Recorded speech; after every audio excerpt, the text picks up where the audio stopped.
اهلا وسهلا ومرحبا بكم في قناتي وقناتكم البساطة مع عائشة. اليوم فيديو جديد، وصفة جديدة. اليوم غادي نحضروا كيك بالمندرين. ما تنسوش الصلاة والسلام على نبينا، وكنبداو بسم الله على بركة الله. كناخذ واحد المول، اي مول عندكم، كندير ليه ورق الطبخ، كنرشو بسكر سنيدة كما كتلاحظوا. كنتمنى الفيديو هذا ينال الاعجاب ديالكم، وما تنسونيش من لايك وبارطاج فضلا وليس امرا لتعم الفائده. هذا الكيك هذا كيجي غزال بما ان المندرين هذا وقته. صافي من بعد ما رشيت سنيده غادي نستف فيه المندرين اللي قطعته دوائر على هذا الشكل هذا. الطريقه راها سهله. صافي كنبقى مستمره انا نستف في الدوائر ديال المندرين. صدقوني هاد الكيكه هذه جات شهوه منها، جات غزاله شكلا ومذاقا. هنايا شوفوا بنتي حتى هي قالت لي هاي نحط معاك ماما. صافي من بعد ما قاديتهم في المول غادي نحطهم على جنب وندوزو نحضروا الكيك. الكيك كنحتاجو الخلاط كهربائي، كنضيف فيه 2 حبات ديال المندرين،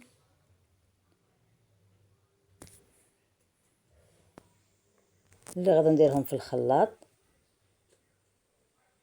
وغادي نحتاج هنايا نصف كاس ديال سكر سنيده باش غادي نعبر القياس بالكاس العنبه. غادي نطحن هاد المندرين والسنيده مزيان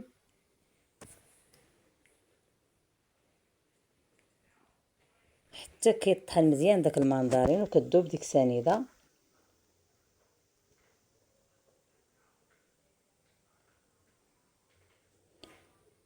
صافي هنا غادي نضيف واحد القبيصه ديال الملح ضروري منها، وواحد 2 ديال البيضات اللي غيكونوا بدرجه حراره المطبخ، تكونوا مخرجينهم من الثلاجه من قبل. غادي نخلط عاود مزيان.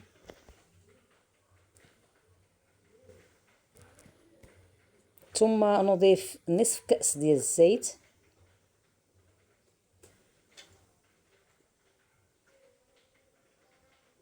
ونخلط.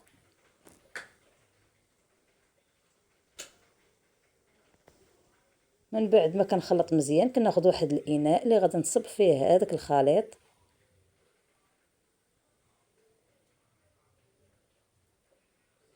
هنايا غادي نبدا نضيف الدقيق، وضروري ما نغربلوه. غادي نضيف الكاس الاول واحد 2 خمارات،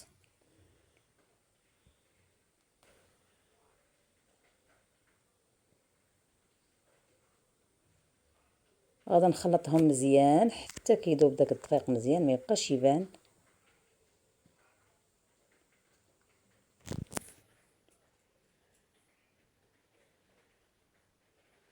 غنضيف الكأس الثاني،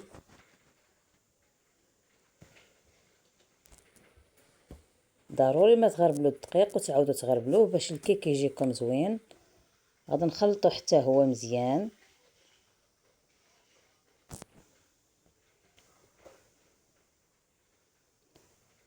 الخليط كيكون على هذا الشكل هذا كما كتلاحظوا، خصو يكون على هذا الشكل هذا. صافي كناخذ هذاك المول اللي فيه المندرين كنصب فوق منه هذاك الخليط. كتجي زوينه هاد الكيكه هذه لا في الشكل ولا في المذاق.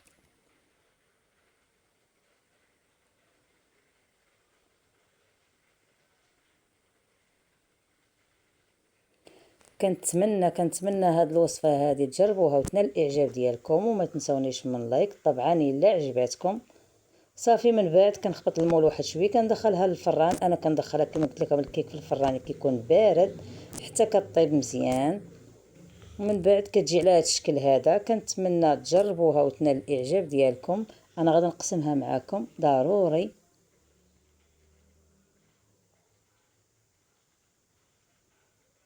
كتجي على هذا الشكل هذا. صدقوني جات غزاله وزوينه، وحتى داك المندرين كيعطي واحد المذاق زوين.